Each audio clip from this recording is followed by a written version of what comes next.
Muy bien, muy buenas tardes con todos. Estamos en esta ocasión para desarrollar la clase teórica del curso de manejo de paciente crítico. En esta ocasión vamos a desarrollar emergencias hipertensivas. Muy bien, ya compartí la pantalla. ¿Pueden ver la pantalla, por favor? ¿Me confirman? Sí, todo bien, doctor. Sí, doctor, se puede ver. Muy bien, cualquier cosita me dicen, por favor. Si es que hay algún desperfecto, no se escucha o no se ve la imagen. Muy bien, emergencias hipertensivas es una patología aguda que vamos a encontrarla con cierta frecuencia en el departamento de emergencia, en la sala de cuidados intensivos, en la sala de operaciones, ¿no? En los pacientes, debido a que tenemos una gran población que padece de la hipertensión arterial. Este problema que constituye actualmente un problema casi de salud pública, ¿no?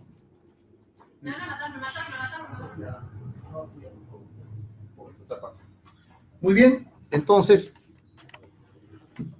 el 2018 el INEI, el Instituto Nacional de Estadística e Investigación, determinó más o menos que un 10% en promedio de la población mayor de 15 años de nuestra patria, un 10% casi, ¿no?, padecía de hipertensión arterial. ¿Se imaginan? Somos unos cuantos millones que padecemos de este problema. Quien le habla, por ejemplo, yo soy hipertenso, tomo mi medicación en forma habitual, y estoy en ese grupo de riesgo que podría desarrollar en algún momento una crisis hipertensiva, ¿no? O sea, esto no es una patología que sea ajena a las personas que trabajamos, los médicos que trabajamos en las salas de emergencia. Muy bien. Es decir, hipertensión arterial, un problema que tiene alta, digamos, prevalencia debido a un porcentaje importante de nuestra población mayor de 15 años que padece este problema. Tanto hombres como mujeres, ¿no? Inclusive hay una incidencia un poco mayor en mujeres, ¿no? Típicamente la hipertensión era un problema pues que solíamos encontrarlos en personas de 50, 60 años, ¿no? Pero actualmente vemos que cada vez se está virando en gente ya un poco entre sus 40 y 50, y que estamos viendo actualmente, ¿no? Gente que en sus 30, ¿no? 35, 37 años, antes de los 40 ya desarrolla esta condición, y no solo eso, sino también desarrolla otras condiciones como obesidad, ¿no? Y esto conlleva también a otros tipos de problemas metabólicos como la diabetes mellitus. Entonces, el sobrepeso, la dislipidemia, la hipertensión arterial, todas estas situaciones condiciona el síndrome metabólico, condiciona que el paciente pueda tener una mayor complicación con hipertensión arterial. No, o sea, eso no es un hipertenso aislado, es un paciente que tiene hipertensión y otras enfermedades que lo van a condicionar a problemas de tipo neurológico, cardiovascular, como vamos a ver luego. Muy bien. Entonces, ¿en qué organismos, dentro de nuestro organismo, qué sistemas son alterados por la hipertensión arterial? Prácticamente todos, ¿no? Debido a la hipertensión arterial que puede descontrolarse, tenemos problemas a nivel cerebral, ¿no? Como por ejemplo el hecho que el paciente sufra un infarto cerebral, o típicamente los famosos el ACV isquémico de tipo hipertensivo, como una hemorragia cerebral intraparenquimal, retinopatía de tipo hipertensiva, un paciente que puede desarrollar una insuficiencia cardíaca con un edema agudo de pulmón, que vamos a ver que es una de las emergencias hipertensivas más frecuentes que vemos, o un paciente con un cuadro de SICA, ¿no? Síndrome coronario agudo, un infarto, ¿no?, de miocardio, pacientes que puede ser una falla renal, o también inclusive altera produce cuadros de microangiopatía y altera todo aquello que tenga que en su funcionamiento tiene digamos, hay una alteración vascular, como es en el caso hasta disfunción sexual, puede producir hipertensión a larga data, sobre todo cuando no se controla, ¿no? Muy bien, entonces es importante poder definir categorías de hipertensión arterial, desde la última clasificación de la Sociedad Americana del Corazón. Todos ellos definen de que un paciente se considera de que está en una crisis de hipertensión cuando tiene la presión arterial sistólica más de 180 o la diastólica más de 120 o ambas. Muchas veces tiene las dos, o el tener inclusive una sola, cualquiera de ellas, define al paciente que se encuentra en un cuadro de crisis hipertensiva, que es diferente a decir que tiene una emergencia hipertensiva.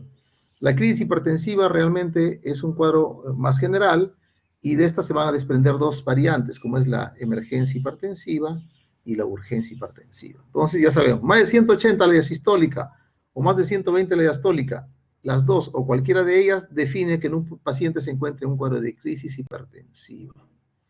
Y requiere, obviamente, como dice acá, y se consulte a su médico de forma inmediata. Muy bien. Entonces, ¿cómo definimos que un paciente está en una urgencia hipertensiva? Es obviamente una condición de hipertensión grave. Hay pacientes que ingresan al servicio de urgencias, pero que no evidencian en ese momento una clínica o síntomas de daño orgánico agudo, tanto en síntomas como también en una evaluación que podamos hacer al paciente, ¿no? A través de una analítica. Entonces, en estos casos vamos a requerir que el paciente se reduzca la presión arterial, pero en el transcurso de varias horas, inclusive se habla de 24, 48 horas. Normalmente los pacientes no requieren ser hospitalizados y tampoco requieren que se trate con fármacos en forma endovenosa o en infusión. Fundamentalmente son por vía, medicamentos por vía oral. Muchas veces estos pacientes permanecen unas pocas horas en emergencia y luego son dados de alta, ¿no? Muy bien. En cambio, una emergencia hipertensiva también es una situación de hipertensión grave. Recuerden que hipertensión grave se define como un paciente que tiene una presión arterial sistólica mayor de 180 o la diastólica mayor de 120 o ambas, ¿no es cierto? De tal modo de que el paciente tiene las cifras que definen a hipertensión grave, pero que eso se asocia a evidencia de un daño orgánico agudo. Y eso va a poner en riesgo eminente la vida del paciente, requiere que intervengamos en forma rápida, pero a la vez cuidadosa para poder reducir la presión arterial. La forma en que se maneja las cifras de presión arterial como objetivo que vamos a disminuir no son las mismas en todos, de tal manera que esto tiene que individualizarse. Por eso requiere una evaluación cuidadosa, ¿no? De qué estrategia vamos a desarrollar para bajar esa presión arterial, qué fármaco es el ideal que vamos a usar, ¿no? Y eso requiere obviamente que el paciente esté monitorizado en una unidad crítica, ¿no? No necesariamente en una sala de cuidados intensivos, en una unidad de cuidados intensivos, pero por lo menos en una unidad crítica donde se tenga capacidad de un monitoreo, ¿no?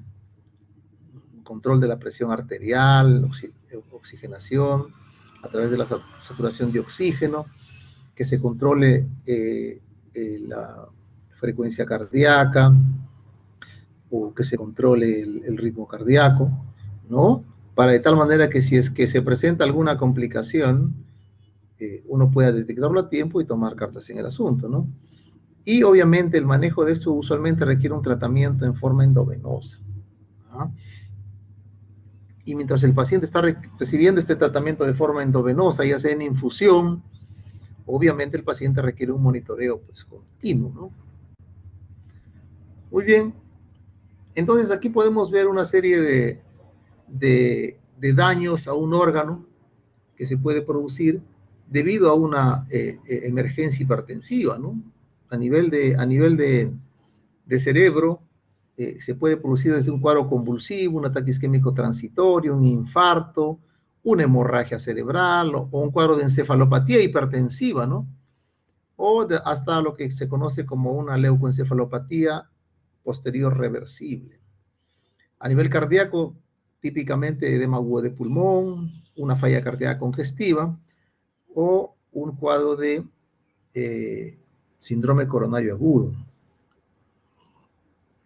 A nivel vascular se puede producir una disección aguda de aorta, ya sea torácica o abdominal, una anemia microangiopática hemolítica, injuria renal aguda.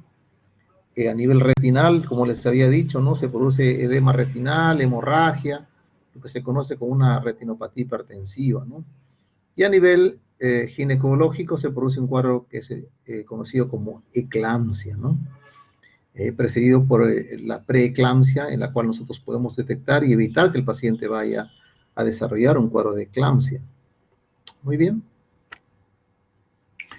Entonces, realmente la analítica que podríamos pedirle a un paciente es muy amplia, ¿no? Pero como siempre, les repito que los estudios que uno pide a un paciente tienen que tener coherencia con el cuadro clínico que trae el paciente, o por lo menos la patología que yo quiero confirmar o descartar, que es compatible con la sintomatología que trae, ¿no es cierto? De tal modo de que no es una buena práctica pedir todos los análisis, 15, 20 análisis, para ver qué encuentro, ¿no? Eso no es la práctica apropiada de un médico académico, como debe ser de un médico que esté trabajando de forma racional, ¿no? Entonces, si yo pienso que, por ejemplo, mi paciente tiene un problema, pues, de plaquetopenia, en un cuadro ¿no? Está haciendo una hemólisis, o le puso hemoglobina, o si creo que tiene una insuficiencia cardíaca, me interesa saber su nivel de hemoglobina, porque podría requerir en algún momento dado que le transfunda sangre, si está haciendo un problema de una insuficiencia, una injuria renal aguda, o hace un problema, por ejemplo, de una arritmia cardíaca, un síndrome coronario agudo, está haciendo un infarto, una isquemia, ¿no? Entonces yo puedo ver en su electro, me va a ayudar a poder yo confirmar o descartar mi diagnóstico, ¿no? Las enzimas cardíacas, las troponinas, la creatincinasa tipo MB, la total. Si yo creo que el paciente tiene una edema agudo de pulmón, me va a ayudar mucho tomarle una radiografía de tórax portátil, ¿no?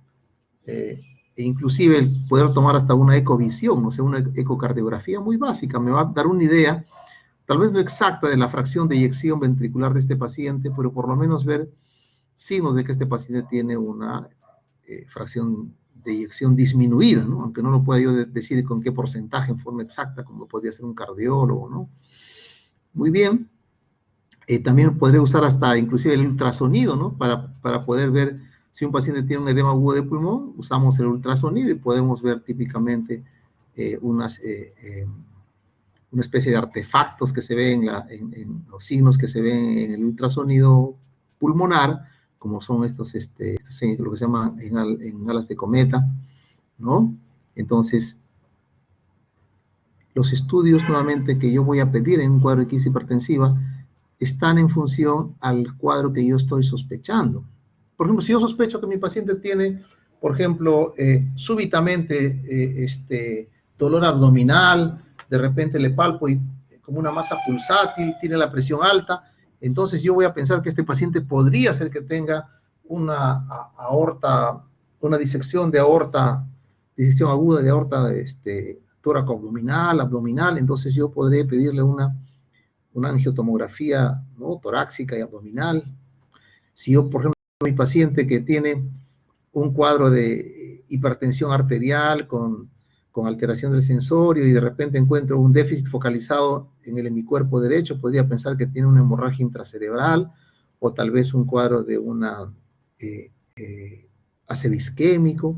Entonces pediría una tomografía porque en la forma en que yo voy a manejar la presión arterial entre un paciente que tiene un ACV isquémico con un hemorrágico es diferente, ¿no? Puedo yo clínicamente tener una alta sospecha de que el paciente tenga un ACV porque tiene déficit motor, pero no sé si es hemorrágico, ¿no? Entonces ahí vamos a, dentro de mi plan va a estar pedirle una CT scan, ¿no? Como está acá. Muy bien. Entonces, nuevamente, para que quede grabado en el disco duro, la diferencia entre una urgencia hipertensiva y una emergencia hipertensiva. Paciente que tiene una emergencia hipertensiva, la presión está elevada y hay evidencia de disfunción de un órgano. Órgano diana se llama aquel órgano que está siendo injuriado en el momento que estamos evaluando, ¿no? Por ejemplo, si tiene un Zika, el órgano diana es el corazón. Si tiene un edema agudo de pulmón, el órgano diana es el corazón y el pulmón. Si tiene stroke isquémico hemorrágico, el órgano diana es el cerebro, etcétera, etcétera, ¿no es cierto? Entonces, cuando un paciente tiene una urgencia, que es probablemente lo que más vamos a ver, ¿no? El paciente tiene la presión elevada sin lesión a órgano diana, solamente la presión arterial elevada. Y para que tenga esto como tal, tiene que cumplir el criterio de tener una hipertensión arterial grave en ese momento, pese a que no puede ser su estado de gravedad. ¿Y cuál es ese que tenga más de 180 la sistólica o de 120 la diastólica o ambas a la vez? No necesita estar ambas, pero cualquiera de ellas es suficiente, ¿no? Obviamente una urgencia no pone en riesgo inminente la vida del paciente, ¿no? Tener cifras de 180 sobre 120 obviamente no es bueno, así no tenga síntomas, no son cifras, digamos, aceptables de presión arterial, nos habla de un mal control de la presión arterial, pero que su corrección no reviste, digamos, una necesidad en forma inminente, no hay que corregirlo en forma rápida, como si lo es en emergencia. Uno puede tratarlo en varias horas, hasta 24, 48 horas. Inclusive puedes bajar digamos, un porcentaje de la presión y luego dejarle para que tome el paciente en vía oral y poder citarlo por la consulta externa, ¿no? O volver a pedir al paciente que vuelva en 24, 48 horas. Y sobre todo en estos tiempos en la cual no hay consultores externos y solamente la única opción que tiene el paciente es de ser manejado en forma ambulatoria, en forma por la emergencia, ¿no? Y voy a usar drogas por vía oral, ¿no? ¿Por qué? Porque no tengo ninguna prisa en bajar la presión arterial. Segundo, en una emergencia pone en riesgo inminente la vida del paciente, ¿no? Requiere tratamiento inmediato, inclusive hay que bajar idealmente por lo menos un porcentaje de la presión en la primera hora y en las siguientes horas ir bajando en forma gradual, ¿no? Y usualmente tratamos con drogas parenterales que son titulables, es decir, drogas de acción rápida, pero de tiempo de vida media corto, de tal manera que si se nos pasa la mano, en otras palabras, yo quise bajarle que baje pues a 170 sobre 100, y de repente se me va a 120 sobre 80, eso no es normal, porque si es que es un ACV isquémico y es una cifra muy baja en la cual no va a llegar una buena perfusión cerebral, ¿no? A la zona de isquemia cerebral, entonces ya es un nivel indeseable para mí, es mucho, mientras que puede ser normal para otro que no esté en esa condición del ACV, es muy bajo, entonces yo lo que tendría que hacer es suspender la medicación o disminuir el índice de infusión por minuto, ¿no? Bajarle la dosis o suspender tal vez el medicamento. Entonces es importante que sean drogas parenterales y titulables, o sea, que se puedan pasar en forma endovenosa. Muy bien. Acá este es un estudio, realmente las cifras van a ser variables según los estudios, qué porcentaje de patologías son más frecuentes, ¿no? Por ejemplo, acá tal vez la menos frecuente efectivamente son la disección de aorta torácica, ¿no? No es muy frecuente. La eclampsia, vemos de cuando en cuando. Más frecuente, por ejemplo, acá vemos acá lo que dice el ACV, sobre todo el ACV isquémico, ¿no? Eso se ve casi a diario, vemos. El paciente viene con 210, 200 sobre 110, y le bajan la presión. Llega y lo primero que hace el interno residente, le baja la presión y después te va a consultar, doctor, ya le he dado 3 captopriles, el paciente está con 120, 70, para aplaudirlo, y yo me da ganas de enviarlo nuevamente a clases, ¿no? Porque este paciente no hubo motivo para bajar la presión con esas cifras, eso lo vamos a ver luego, ¿no?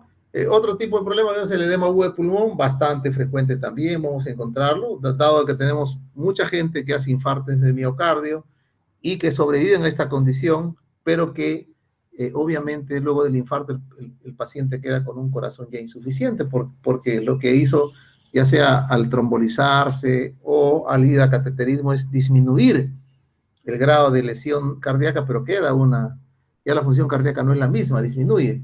Y hay pacientes que tienen 2, 3 infartos y quedan como secuela una insuficiencia cardíaca que es asociado a un mal control de su presión, hace un edema agudo de pulmón cardiogénico, ¿no? Pacientes que vienen con encefalopatías hipertensivas, falla cardíaca, angina inestable, infarto agudo de miocardio, o un ACV isquémico de tipo hipertensivo, o que tienen una hemorragia subaracnoidea, ¿no?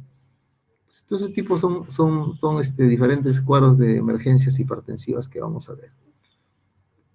En mi práctica como médico emergenciólogo, lo que más he visto como emergencias hipertensivas, el ACV isquémico, el edema agudo de pulmón, los pacientes con ácido hemorrágico también, y eventualmente hemos visto pues cuadros de encefalopatía hipertensiva, ¿no? El típico paciente que viene con trastorno de sensorio, náuseas, vómitos, cefalea, marcado trastorno de sensorio, no focaliza, le haces PL, todos los análisis habidos y por haber, nada. Lo único de malo que tiene es que tiene la presión alta.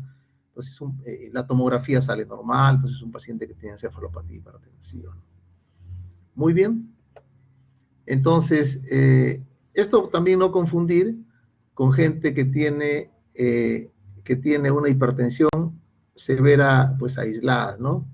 No tiene, acá hay un pequeño error, entonces, los pacientes tienen, el paciente no tiene cardiopatía, nefropatía, no tiene ACV, ¿no? Tiene una presión que puede estar por encima de 180 o 110, ¿no? Sin embargo, el paciente en ese momento no tiene ningún síntoma. El paciente puede evolucionar una emergencia hipertensiva, sí, pero es bajísimo el riesgo. Entonces son pacientes que uno lo puede manejar en forma inclusive de tipo ambulatoria, ¿no? Muy bien. Esto es lo importante que quiero, por favor, que se grabe. A ver. Muy bien, entonces, ¿cuánto hay que bajar de la presión arterial? Esta es una pregunta muy, muy importante. Alumna Vanessa Arauz. Sí, doctor. ¿Algún problema con el audio o la imagen de la presentación? No, todo bien, doctor. Perfecto, continuamos entonces. Entonces la pregunta que uno se hace, bueno, doctor, ¿y cuánto tengo que bajarle pues al paciente? Esto va a depender del tipo de emergencia hipertensiva, ¿ya? En líneas generales, cuando tengo yo un paciente que viene con un cuadro de un síndrome aórtico agudo, o sea, una disección de aorta, si viene con una intoxicación por simpático-miméticos, ¿no? O sea, cocaína, por ejemplo, ¿no? Betadrenérgicos, o el paciente está con un cuadro de angina de pecho, un síndrome coronario agudo, un infarto, asociado a una crisis hipertensiva, ¿no? O sea, está en una situación de emergencia hipertensiva a nivel cardíaco, o viene con un edema agudo de pulmón cardiogénico. En líneas generales, se te puede bajar la tensión arterial media o PAM, ¿no? Presión arterial media. Entre comillas, podemos decir todo lo que se pueda, o sea, puedo hasta normalizar la presión, es decir, el paciente puede venir, por ejemplo, con 220 sobre 120, empiezo el tratamiento con nitroglicerina, nitroprusiato, o el fármaco, la betalol, lo que tenga, entonces puedo disminuirla hasta un nivel, digamos, que puedo considerar hasta normal, ¿no? De repente viene con 220, con 130, y lo puedo bajar yo la presión arterial hasta 140 sobre 70, 130 sobre 80, y no voy a tener mayor problema, ¿ya? No voy a tener mayor problema. Entonces, quiero por favor que ustedes vean acá que estos pacientes, el órgano afectado, en este caso pulmón, corazón, no tiene un componente neurológico, no tienen un componente fundamentalmente a nivel cerebral, es más de tipo cardiovascular. Entonces, en ellos uno puede bajar la presión arterial media hasta normalizarla, ¿no? Todo lo que se pueda, claro, mientras no usted lo vaya a chocar al paciente tampoco, ¿no?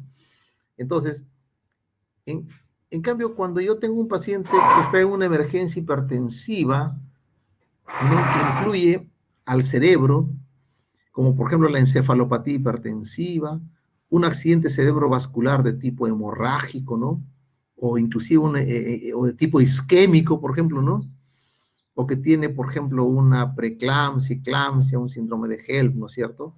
Entonces, estos pacientes, yo solamente le voy a poder bajar hasta un 20% en la primera hora. O sea, no le puedo bajar mucho. Si el paciente me viene con una presión arterial, si el paciente me viene con una presión arterial, si el paciente viene con una presión arterial de 210 sobre 120, entonces yo no lo puedo poner pues en 140 sobre 70, ¿no? Para una persona que no sabe, una maravilla, ¿no? Pero para alguien que sabe la fisiopatología de estas enfermedades, vamos a ver que esa bajada brusca, ese porcentaje tan amplio de disminución de la presión arterial, todo lo que va a hacer es que disminuía disminuya, perdón, el nivel de perfusión cerebral, por lo tanto va a hacer más daño al paciente. Entonces no podemos bajarle al paciente en la primera hora más de un 20% de la presión arterial media, ¿ya? Y eso lo vamos a ver por qué. Todo tiene un porqué. Entonces, ¿qué ocurre en la circulación cerebral de un paciente neurocrítico? Porque recuerden, estos pacientes, encefalopatía hipertensiva, ACV hemorrágico, ACV isquémico, ¿no? Son pacientes neurocríticos, ¿no? Entonces, ¿qué es lo que ocurre? El cerebro tiene una autorregulación, o sea, propia, ¿no? A diferencia de todo el organismo. Es como si fuera una isla, ¿no? O sea, el cerebro tiene su propia autorregulación del flujo sanguíneo cerebral según la presión arterial media en un cerebro normal, porque lo vemos acá, ¿cierto? Quiere decir que, mire usted acá, el flujo sanguíneo cerebral permanece estable desde una presión arterial media desde 60 hasta más o menos 140, 150. O sea, si el paciente puede estar en estos extremos y su presión permanece, su flujo sanguíneo cerebral permanece relativamente estable, ¿no? Pero si ya baja mucho, ya también comienza a caer precipitosamente, ¿no? Comienza a caer la presión, entonces el flujo sanguíneo baja, y si baja el flujo sanguíneo, pues no va a llegar la suficiente cantidad de oxígeno, ¿no? Nutrientes. O también cuando el paciente tiene presiones muy altas, ¿no? Ya no puede contener ya esa cantidad de flujo que viene, y hay un hiperflujo, y ese hiperflujo también es dañino, ¿no es cierto? En el hipo produce edema cerebral, y el hipoflujo produce hipoxia, ¿no? Pero produce porque no llega buena cantidad de sangre, no llega buena cantidad de oxígeno, nutrientes, etc. O sea, tiene rangos relativamente amplios de poder el cerebro regular digamos, su flujo sanguíneo cerebral.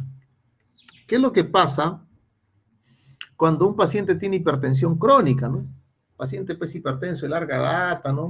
Con el tiempo hipertenso unos 10, 15 años, después hace infarto, ¿no? Comenzó la hipertensión a los 35, 38 años, a los 55, a lo cual ya me falta poco. De repente comienza a hace su infarto, ya, como al toque lo atienden, todo ya, ese infarto se compensa, otro infartito más, y de ahí a los 60 está haciendo insuficiencia cardíaca. Y ese paciente cualquier rato se le sube la presión, hace un edema agudo de pulmón, por decirlo así, ¿no es cierto?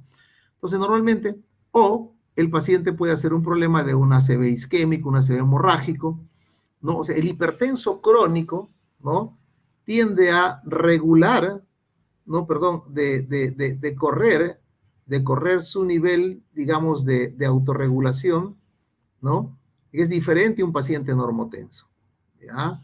O sea, tolera más las presiones altas, como podemos ver acá, ¿no? Mientras que acá, por ejemplo, él puede tolerar presiones mucho más altas, acá estaremos pues en 100, ¿no?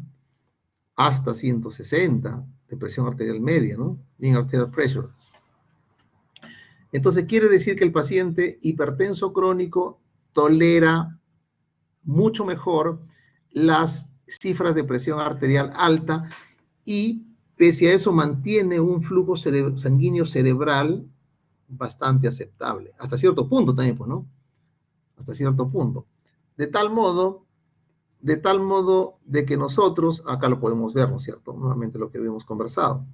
De tal manera de que los parámetros de ser permisibles con una presión alta van a variar en estos pacientes, ¿no? Vamos a ser más permisibles con la presión alta. No necesitamos normalizarlas, ¿ya? Muy bien. Acá, nuevamente, como le digo, si es que el paciente, a ver, nuevamente acá su atención, si es que el paciente, yo le bajo mucho la presión, ya no va a mantener ese flujo en sus límites de normalidad, y al haber hipoflujo, predispone a isquemia, infarto. La zona perilesional que está alrededor de la lesión va a infartarse más, va a isquemiarse, va a morir más. Y sin embargo, si yo tengo una hemorragia, ¿no? Y no le bajo también la presión sube mucho, hay un hiperflujo, llega más sangre al cerebro, y eso produce lo que es una tendencia a formar un edema cerebral, aumenta la presión intracraneal, eso es dañino, inclusive también puede aumentar la hemorragia, también en caso de una ACV hemorrágica, ¿cierto? Muy bien. Por ejemplo, acá, ¿no? Este paciente ha tenido un infarto cerebral, ¿no? Entonces, esta es la zona de infarto, ya es irrecuperable, irreversible, este chiquitito, y esta es una zona, lo que se llama zona de penumbra isquémica, ¿no? La zona de penumbra isquémica, esto es lo que es recuperable, o también se puede complicar, se puede extender más esto, todo eso va a depender de nuestro manejo. Pues si usted recibe al paciente con 120, perdón, con 200 sobre 100, en una ACV isquémica, usted no tiene que hacer nada con la presión arterial. Déjela ahí, es una respuesta, es un reflejo del organismo ante esta situación para mejorar su perfusión a nivel cerebral y tratar de limitar el tamaño del infarto actuando a través sobre la zona de penumbra isquémica, que puede siquiera el cuerpo recuperar. Pero no, pues, vino alguien y le bajó la presión a 120-80 y esta zona se va a extender. Entonces acá ustedes ven que la zona del infarto se extiende más, ¿no es cierto? ¿Por qué? Porque no hemos manejado en forma apropiada, ¿no es cierto? Se extiende un poco más si es que le bajamos la presión.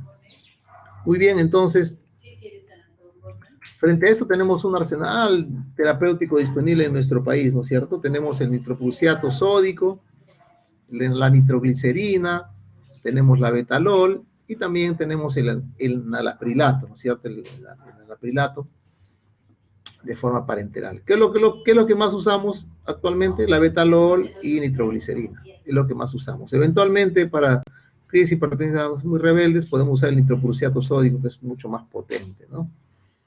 Muy bien. Arsenal terapéutico que existe en otras latitudes y ustedes van a encontrar en los libros, ¿no? Y que lamentablemente no tenemos acá, más hay en Estados Unidos, en Europa. ¿Cuáles son unas bellezas que la verdad que no he tenido la oportunidad de usar más que leer la literatura, ¿no? El clevidipino, la fentolamina, el nicardipino, fenoldopán, el esmolol, son fármacos antihipertensivos que no disponemos acá, ¿no? Pero seguro que cuando van a leer la literatura americana, europea, en las revistas de investigación, van a encontrar estos nombres, ¿no? Muy bien, entonces, cada situación nos exige determinado tipo, o sea, muchos antihipertensivos pueden utilizarse en diferentes escenarios de crisis hipertensivas, pero definitivamente diferentes antihipertensivos se ajustan a las necesidades de ciertas patologías, por lo tanto se consideran lo que nosotros conocemos como de primera intención. Entonces, por ejemplo, acá en la mayoría de crisis hipertensivas uno puede usar, está bien, nitroprusiato, podría usarlo, ¿no? Cuando hay, por ejemplo, para todo lo que es crisis hipertensivas, ¿no? Asociadas a lo que es insuficiencia cardíaca, síndrome coronario agudo, lo mejor es nitroglicerina. Es una droga barata, bastante amigable para usar. Si tenemos acá todo hospital, tenemos nitroglicerina. Es nuestro caballito de batalla. Cuando es crisis hipertensivas asociadas, por ejemplo, a disección aórtica, también cuando hay crisis hipertensiva en el paciente neurocrítico, el abetalol es una muy buena opción, ¿no? Para disección aórtica, el esmolol, la hidralacina en eclampsia, no tenemos nosotros hidralacina, ¿no? Entonces, pues, por ejemplo, para lo que son crisis catecolaminérgicas, o sea, intoxicación por catecolaminas, ¿no?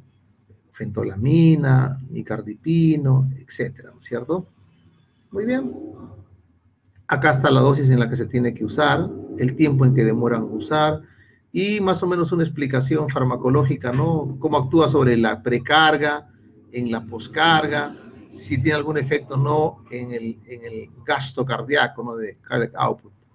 Muy bien, entonces vamos a ver, por ejemplo, nosotros el nitroprusiato, ¿no? Perdón, la nitroglicerina que tiene un amplio margen de dosis, ¿no? Se utiliza, margen por kilo de peso se utiliza en dosis en tiempo. Puede usarse 10, 15, 20, 30, 50 microgramos por minuto de la infusión que hemos calculado, actúa muy rápidamente, ¿no? En edema agudo de pulmón es espectacular. El abetalol, por ejemplo, también, como le habíamos dicho, en cuadros de hipertensión asociados a problemas como accidente cerebrovascular, ¿no? En los pacientes que tienen el abetalol en los pacientes que tienen, por ejemplo, una un síndrome aórtico agudo, como es la disección aguda de la aorta torácica o abdominal, ¿no? Muy bien, eso lo vamos a ver ya luego, ¿no es cierto? Entonces eso queda para que ustedes puedan ya con más tranquilidad revisarlo, ¿no? Y acá más o menos los targets, ¿no? O sea, cuáles son los objetivos que uno tiene con la presión arterial. Como les había dicho, ¿no?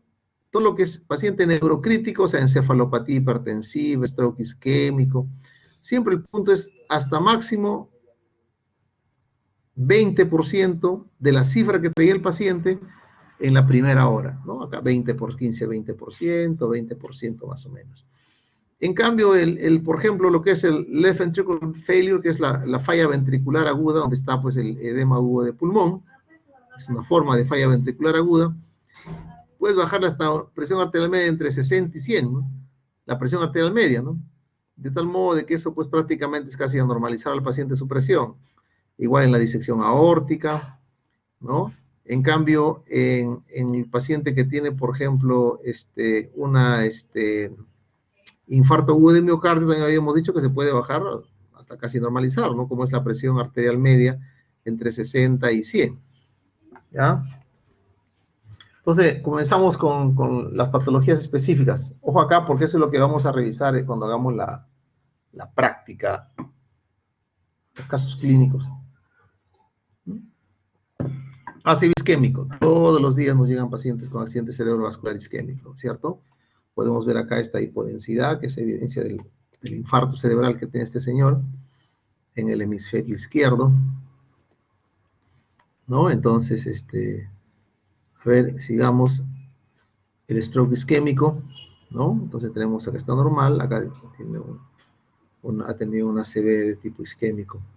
Acá es un ACV isquémico amplio, miren, este paciente casi todo el 80% del hemisferio derecho está afectado, no tiene una lesión, una hipodensidad, esto es lo normal. Entonces, importante, las reducciones agudas de la presión arterial van a empeorar el pronóstico. Si el paciente les viene con la presión alta, con tal que no pase más de 220 sobre 120, usted lo deja tranquilo, sobre todo cuando el paciente no es candidato para trombolisis. Entonces, reducciones agudas de la presión arterial van a empeorar el pronóstico, sobre todo cuando las reducciones están mucho más allá del 20%, ¿no? ¿Cuándo indicamos reducción de la presión arterial? Dos condiciones acá. Ustedes saben que cuando un paciente tiene un infarto a niveles cerebrales, porque una arteria cerebral se ha obstruido de un trombo, un coágulo. Entonces, una estrategia de poder lidiar con esto es la trombolisis cerebral. No está ampliamente aceptada, hay cierta controversia en el mundo médico respecto a la trombolisis cerebral, pero de hacerlo se requiere hacer esto en una ventana terapéutica muy corta, como es las 3 horas, ¿no? 3 hasta 4 horas. Entonces, si el paciente usted le va a hacer una trombolisis cerebral, o sea, le va a usted, es el mismo trombolítico, ¿no? Es el mismo trombolítico o sustancia que disuelve el trombo que usted utiliza en el infarto agudo de miocardio, que usted utiliza en la tromboembolia pulmonar. Puede ser, por ejemplo, Actilice, ¿no? O activador del plaminógeno tisular.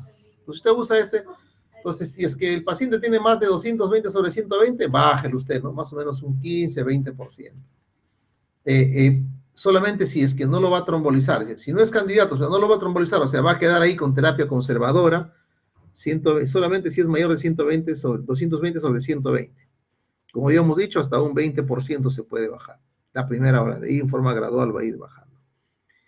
Si el paciente, en cambio, es candidato que usted le administre un trombolítico, ¿por qué? Porque el paciente ya usted lo evaluó, le tomó tomografía, descartó que no tiene un ACV hemorrágico, no tiene contraindicaciones de usar un medicamento trombolítico y está dentro el periodo de ventana terapéutica, ¿no es cierto? Entonces usted requiere, para que pueda trombolizar, no puede tener la presión muy alta, máximo 185 sobre 100.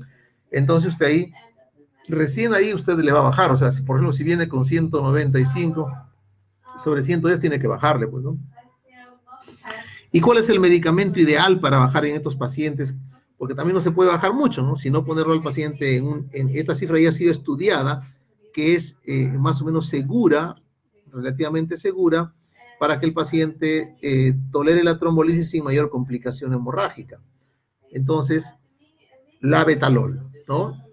El labetalol se coloca 0,25 a 0,5 miligramos por kilo en un bolo cada 15 minutos y eso va a ir disminuyéndola.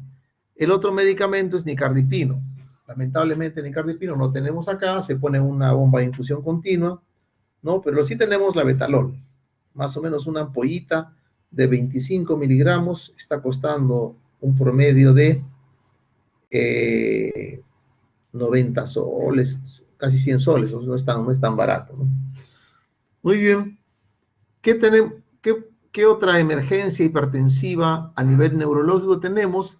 Tenemos la encefalopatía hipertensiva. Típico paciente desarrolla presiones altas, trastorno de sensorio, el paciente tiene trastorno de sensorio, está con signos de hipertensión endocrinal, está con náuseas, con vómitos, está medio mareado, ¿no? Pero no focaliza, o sea, no hace un déficit como típicamente el paciente con ACV que tiene, pues no mueve un brazo, una pierna, o a veces hace hemiparesia o hemiplejía, ¿no? Inclusive ya eso, ya si paciente hemiplejía, hasta el mismo paciente dice, doctor, le da un ACV a mi papá, dice, no, porque lo googlea al toque, pues no puede mover medio cuerpo, a eso hemiplejía, ACV, no stroke, ¿no? En cambio, en este caso está como loquito, entonces tú vienes al toque, le tomas su glucosa, está bien su glucosa, ¿no? El paciente, está, su oximetría, su oxigenación está bien, ¿no? Recuerden, todo paciente con trastorno de sensorio, pulse ox finger stick, dicen los gringos. O sea, glicemia y oximetría de pulso, las dos cosas bien, entonces algo pasa. No es ninguna de esas dos cosas. Miren la presión, miren ustedes, ahí, 250, 240 tiene el paciente de sistólica, ¿no? Y le toma una tomografía nada. No. A veces un poco de edema cerebral. Adelante. ¿Sí? ¿Preguntó algo? Hola, delegada.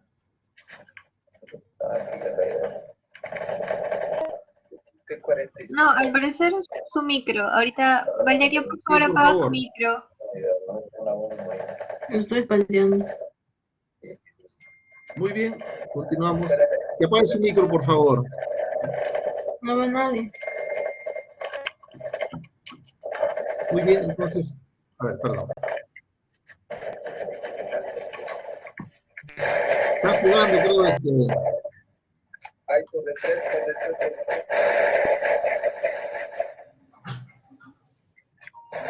No.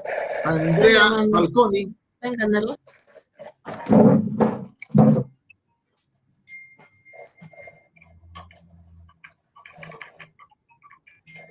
¿Ya? Creo que está en un videojuego, así esos los casos. Fíjense, a ver, Valeria Juárez. Muy bien. Ahí está, continuamos. No, creo que a veces ocurre. No hay drama, sigamos. Pero ese es el respeto a sus colegas, ¿no? Para que puedan escuchar bien su clase. Continuamos. ¿Todo bien? Sí, doctor. Sí, doctor.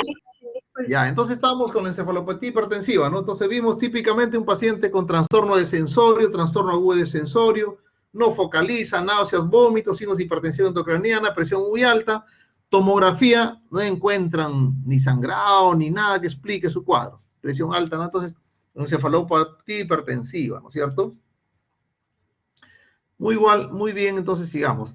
Hay un cuadro especial que se llama la encefalopatía posterior, que tiene, sí, alguna alteración tomográfica, pero la verdad, les voy a ser honesto, nunca he tenido la oportunidad de ver, ¿no? Tiene alteración tomográfica que mejora después del tratamiento, pero la mayor parte de veces es lo que vamos a encontrar, ¿no?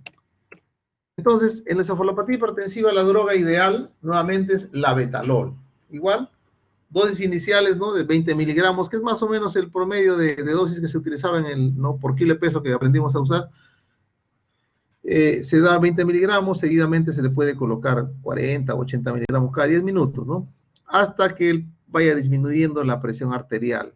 ¿Cuánto uno busca disminuir la presión arterial? Igual, 20%, a lo más 25% en el peor de los casos, ¿no?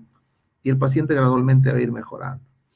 Puede usarse, si no se tiene labetalol, nitroprusiato sódico también es una buena opción, 0,25 a 0,5 microgramos por kilo por minuto, se prepara una infusión, y se va pasando, ¿no es cierto? Como verán, este medicamento se pasa, no se pasa en bolos, sino en infusión. ¿Ya? Muy bien, una vez que se logran las cifras, y como usted lo tiene monitorizado al paciente, cada 3 minutos, cada 2 minutos le puede ir tomando la presión.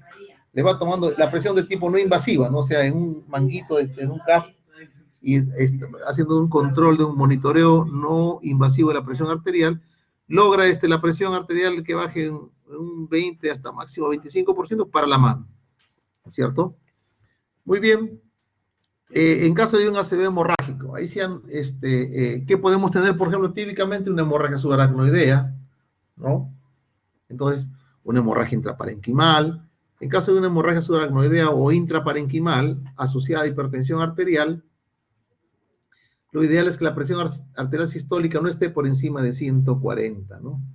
Entonces, esta es una hemorragia intracerebral, típicamente hipertensiva, y esta es una hemorragia subaracnoidea, bueno, que esto la mayor parte de veces es producida por la rotura de un aneurisma, que son congénitos, o de una malformación arteriovenosa, ¿no es cierto? Muy bien, entonces, menos de 140 llevar acá. ¿Qué podemos usar? La betalol también, ¿no? 20 miligramos, en 2 minutos, se espera unos 10 minutos, se puede volver a repetir, sobre todo si no se ha logrado ¿no? 150, 140, perfecto, ¿no? De lo contrario, si no tiene la betalol, más baratito, nitroprusiato sódico, ¿no?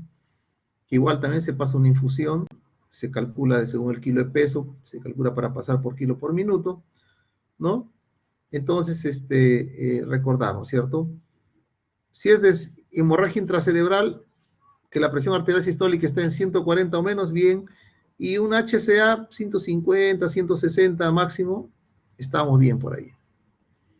Muy bien, edema agudo de pulmón, que eso sí esto he visto, pero no solo yo, cualquier médico de emergencia, como le digo, la alta incidencia de pacientes hipertensos de larga data, que desarrollan insuficiencia cardíaca, el edema agudo de pulmón, ¿no? O sea, en otras palabras, un edema agudo de pulmón de tipo cardiogénico, ¿no? Básicamente es una sobrecarga de líquidos en el pulmón y eso produce pues una crisis hipertensiva, ¿no? De tipo emergencia hipertensiva.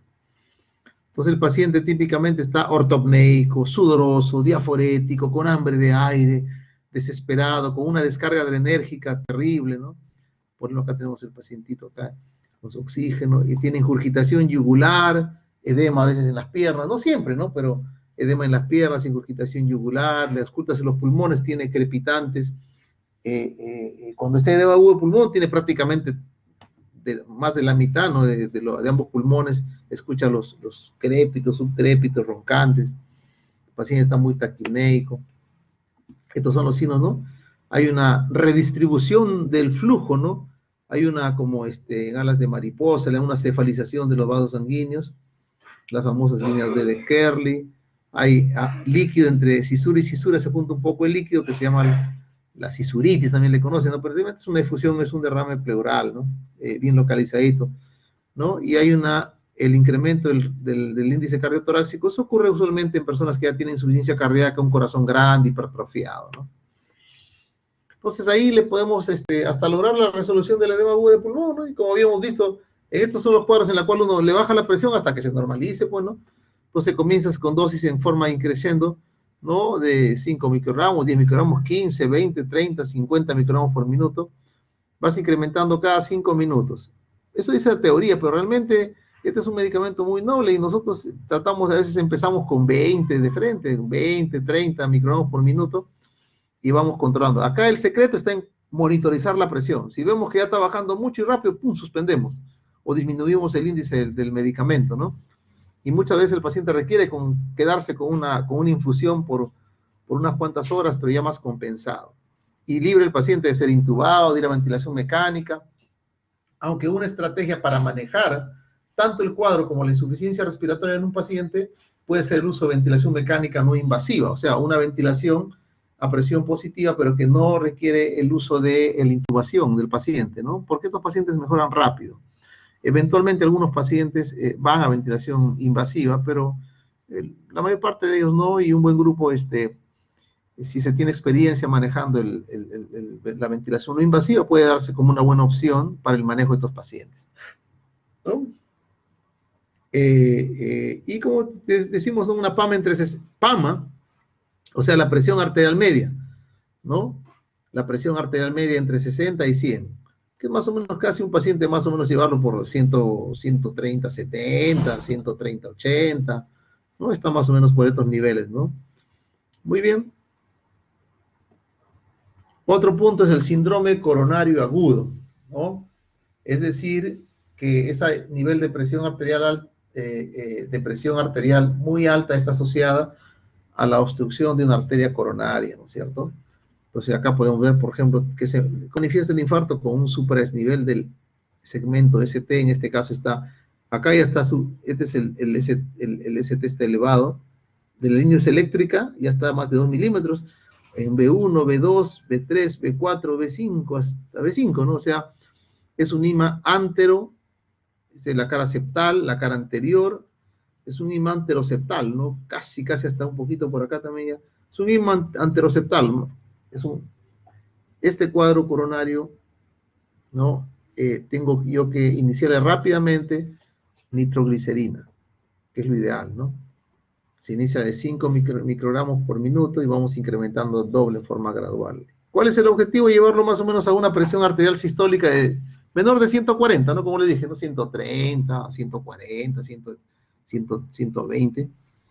O lo podemos ir manejando como presión arterial media, ¿no? Los monitores te dan la presión arterial tanto sistólica, diastólica, y al medio, entre paréntesis, te dan la presión arterial media.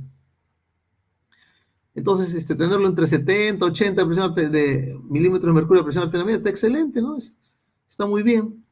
Nuevamente, el secreto de estos pacientes: no se puede manejar estas drogas cardiovasculares que se da en bola, en infusión. No se puede manejar una crisis hipertensiva, una emergencia hipertensiva con fármacos de este tipo sin monitorizar al paciente desde un punto de vista oximétrico, cardiológico, cardíaco, y también no invasivo, monitoreo no invasivo de la presión arterial.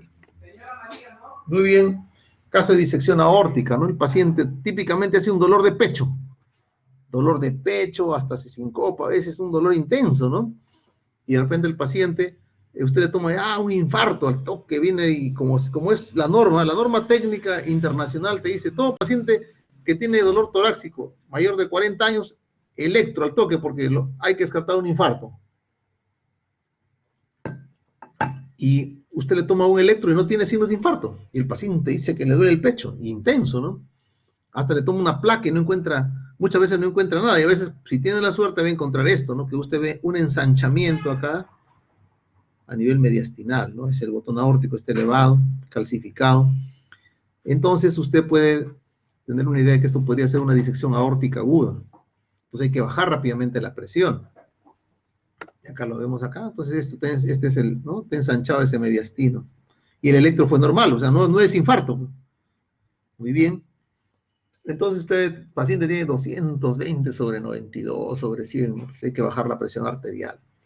El paciente ha tenido este problema por alguna alteración genética, una predisposición genética a una alteración en la íntima de la pared de esta gran arteria, ¿no?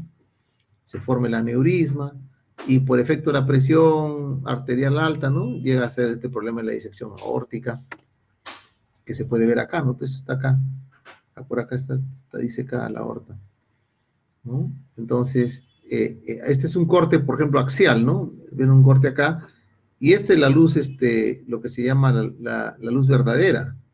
O sea, acá está pasando el contraste, y esto es prácticamente, esta es una luz falsa, que donde está el hematoma, si no es un corte, pues, transversal, ¿no? ¿Ya? Entonces, este es un tipo y tiene sus clasificaciones, los aneurismas aórticos, ¿no? Entonces, ¿qué cosas se tienen que usar ahí? Se tienen que usar dos cosas. Puedes utilizar tú el abetalol. El abetalol es una maravilla, es un medicamento que tiene una acción bloqueadora alfa, y también es un beta bloqueador. O sea, ustedes saben que el tono vascular, por ende, va a regular también la presión. Tiene ahí unos estimulantes alfa y otros estimulantes beta. Pues este bloquea tanto los alfa como los beta. Si usted, por ejemplo, bloquea el efecto beta, por su naturaleza beta bloqueadora, el vaso se dilata. El problema es que al caer mucho la presión, hay una taquicardia compensadora. Entonces el corazón comienza a latir más rápido, no solo, sino también más fuerte. Y eso crea un efecto de lo que se llama cizallamiento. O sea, comienza a abrir más esa disección que está haciéndose como dos hojitas, de como abrir un vinifán, comienza a abrirse más. Entonces, para bluntear, para poder bajar ese efecto taquicardizante, es que se necesita el efecto, de tipo beta bloqueador, porque el efecto a nivel vasodilatador es el alfa bloqueante. Entonces, en otras palabras, bloquea los dos sistemas, tanto el que está subiendo la presión como el de que va a producir una taquicardia compensadora, y también el efecto beta. Recuerden, un bloqueador tiene efecto de disminuir el inotropismo, la fuerza del corazón, de tal manera de que si nosotros solamente usáramos un vasodilatador, por ejemplo, a ese paciente yo le pongo nitroglicerina nada más, o nitroprusiato, o nicardipino, si le pongo solo eso, el paciente va a bajar la presión con certeza, pero lamentablemente va a haber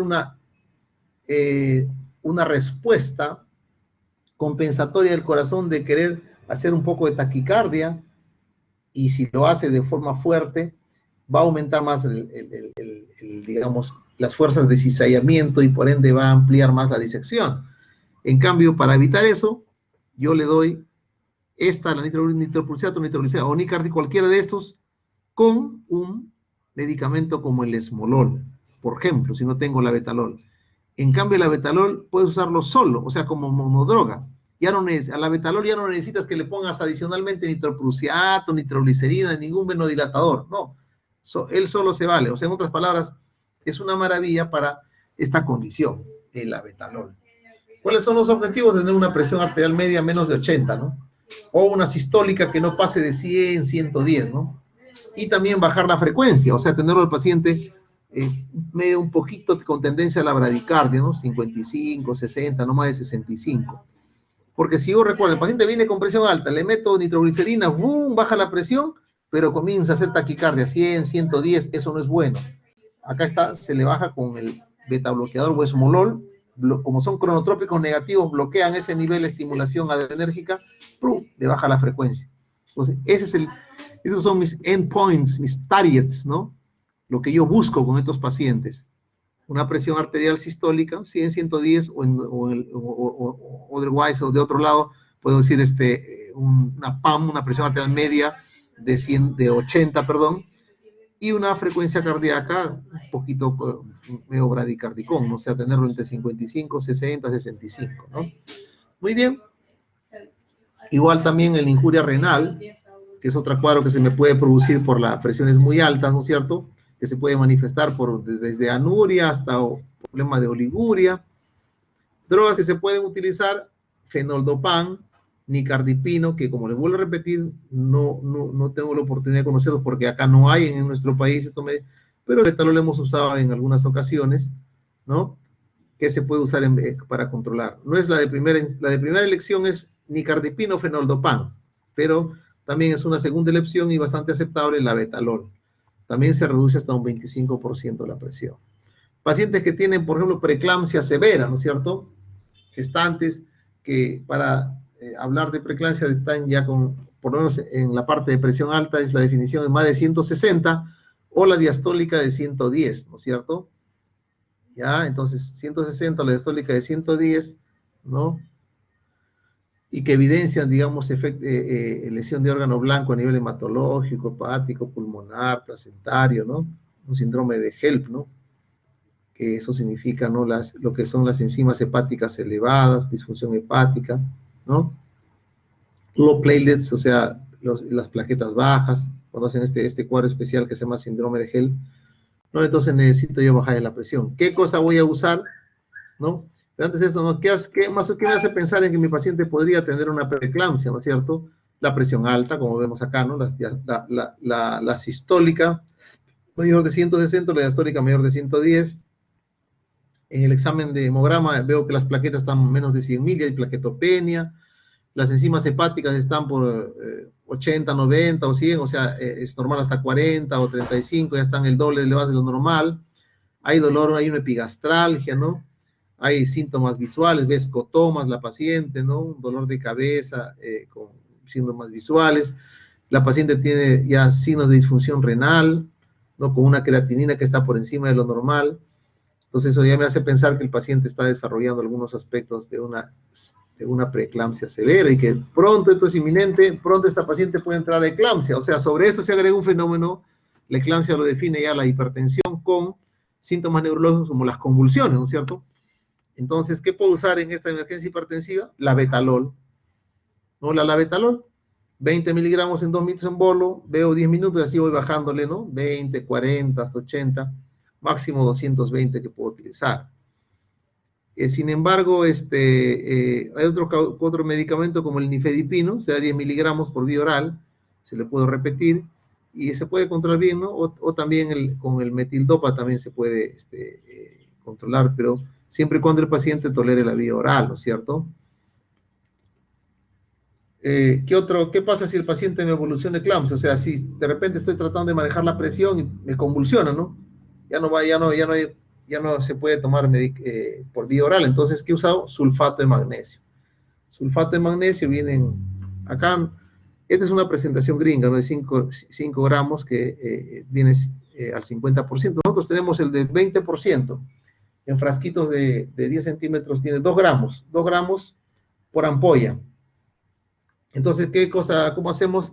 Le vamos a colocar 4 gramitos en 15 a 20 minutos, le preparamos pues, 2 ampollas en 100 centímetros cúbicos y le pasamos, bueno, monitorizando al paciente, ¿no? Le pasamos y luego ya dejamos esa infusión, una infusión a 10 cc por hora por 24 horas.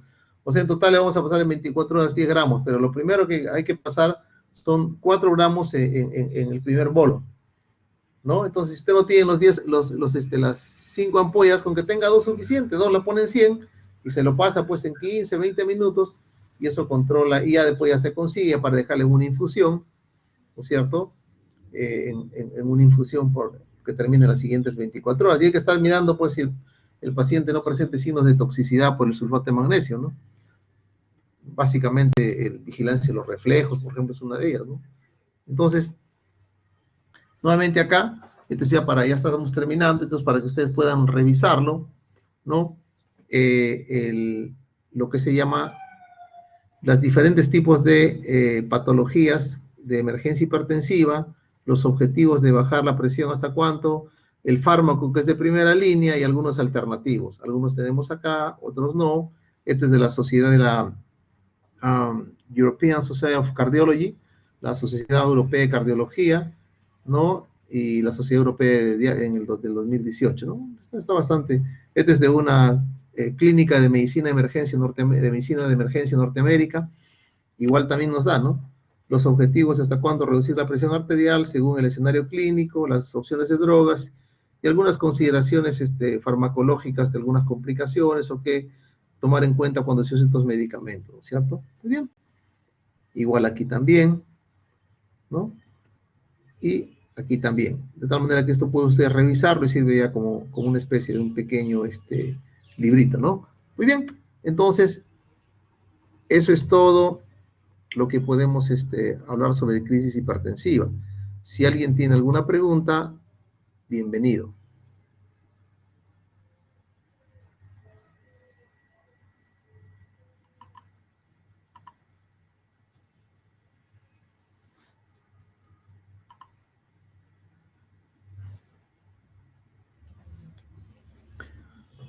Doctor, una consulta.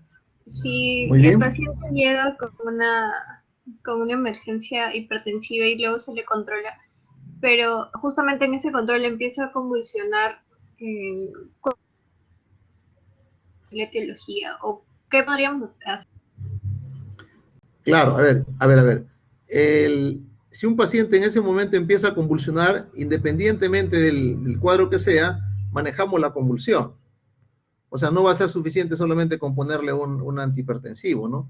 ¿Y con qué se maneja una convulsión? Con un benzodiazepínico, ¿no? Puede usted utilizar diazepam, midazolam, lorazepam no hay acá, ¿no? Pero puede utilizar usted eso, y con eso va a ceder la convulsión. Y luego tiene que manejar la presión arterial, pero tiene que encontrarle, digamos, una causa a esa convulsión, porque ha convulsionado el paciente, ¿no? Entonces hay que tomarle una tomografía, hay que hacer otros estudios, ¿no? Pero sí, la convulsión, en el caso de presentarse en forma aguda en un paciente que no es la patología de preeclampsia, sino otra causa, hay que manejarlo como si fuera cualquier otra convulsión. Un benzodiazepínico de primera línea, ¿no? Y si vuelve a convulsionar otra vez, ya, bueno, ponerle pues fenitoína, valproato sódico endovenoso, ya medicamentos de segunda línea para el manejo de una crisis convulsiva, ¿no?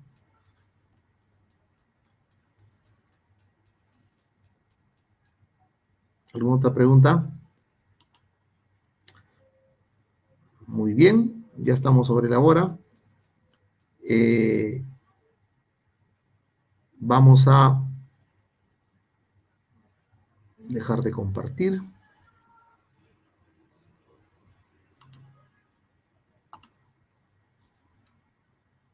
Y vamos a